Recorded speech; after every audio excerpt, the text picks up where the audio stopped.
Just think about this. Has someone ever insulted you with just a few words? No weapons, no physical forces. Yet those words affected your mood for hours, sometimes even years. Now think about the opposite. A few encouraging words from the right person at the right moment can completely change someone's life. Why? Because sound is not just something you hear, sound changes biology. A horror movie soundtrack can increase anxiety, a lullaby can calm a baby, certain music can make you cry, other music can make you feel powerful. The sound enters through the ears, but its effects are felt throughout the body. So the real question is not can sound affect us? Science already knows it can.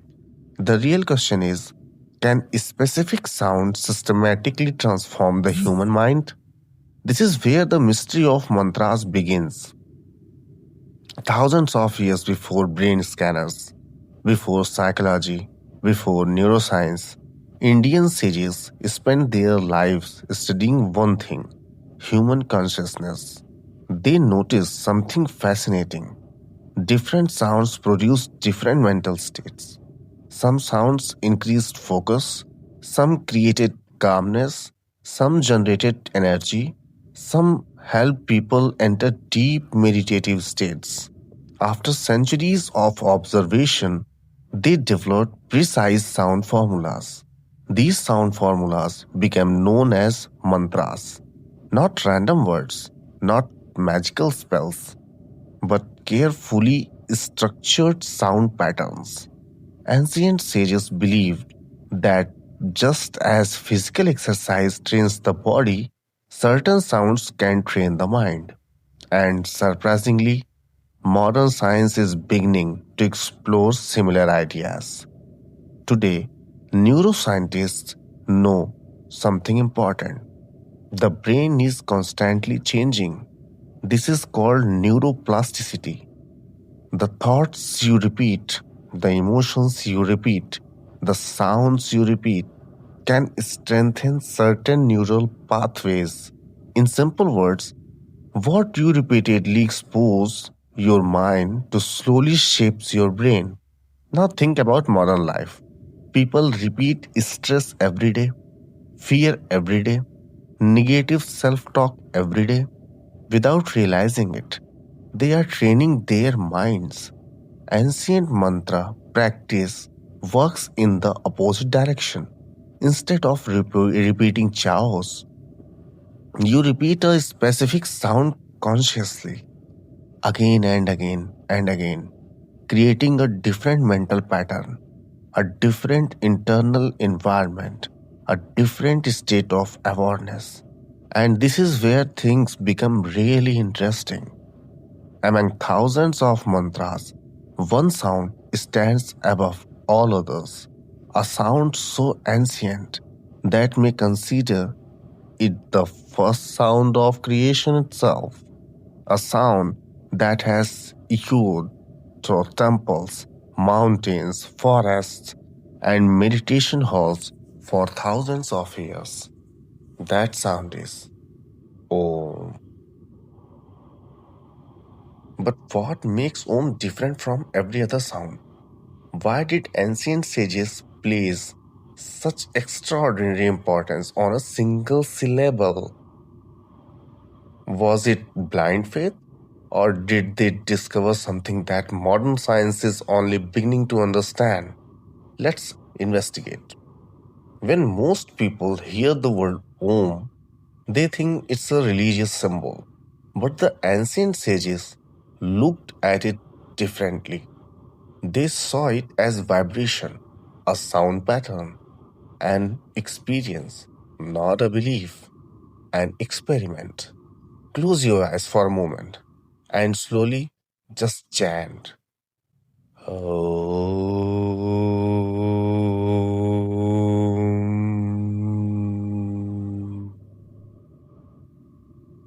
And just notice what happens. The A sound vibrates mainly in the lower body and chest. The U sound travels upward through the throat. The M sound creates vibrations in the skull, face, and head. It's almost as if the sound is moving through the entire body.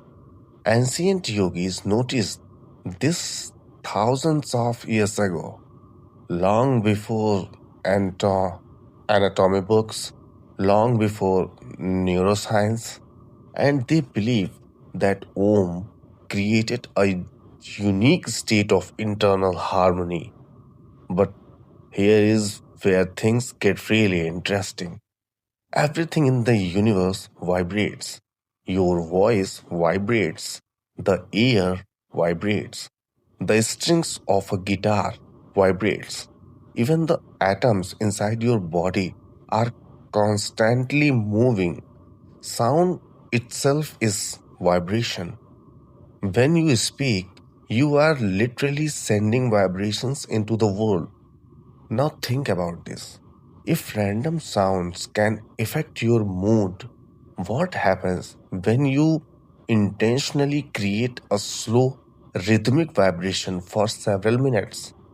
Researchers studying meditation and chanting have found something fascinating. Slow vocal chanting is often associated with slower breathing, relaxation, and reduced stress responses. Why? Because chanting naturally forces you to slow down, and when breathing slows down, the body even the body often receives a signal that it is safe. Heart rate can become calmer, the mind can become quieter, the constant noise inside the head begins to fade. For the first time all day, many people experience silence, not outside, but inside.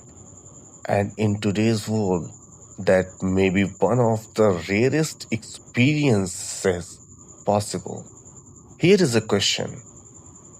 Who are you talking to all day? Think carefully. From the moment you woke up until the moment you fall asleep, there is a conversation happening inside your mind. Most people never notice it, but it never stops. What if I fail? What will people think? I'm not good enough. What if something goes wrong? Ancient sages understand something profound.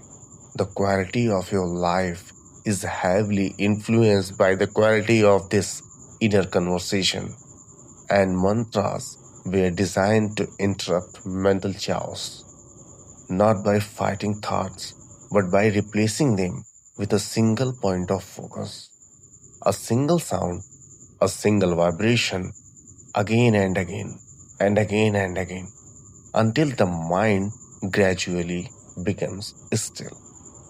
Now, don't believe anything I have said. Don't believe the ancient sages. Don't believe modern science. Just test it yourself. For the next 7 days, spend spend 10 minutes each morning.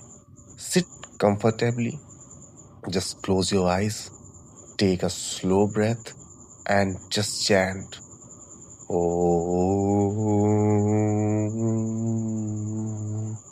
Slowly, just chant this word. Just feel the vibration, feel the breath, observe what happens inside your mind. No expectations, no blind belief, just observation. Because that is how real science works.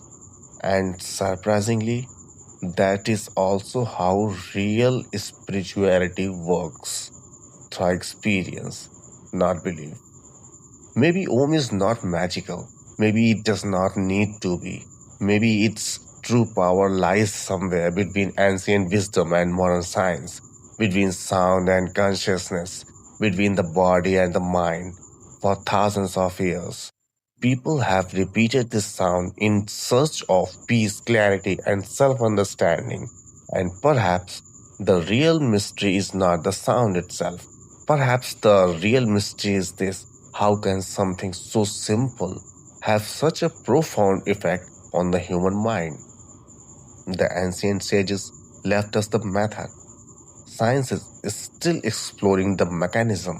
The experiment is now in your hands. Just chant. Om. If you enjoy exploring the hidden connection between ancient Indian wisdom and modern science, subscribe now. In the next episode, we will explore another ancient secret that continues to puzzle scientists even today. Thank you.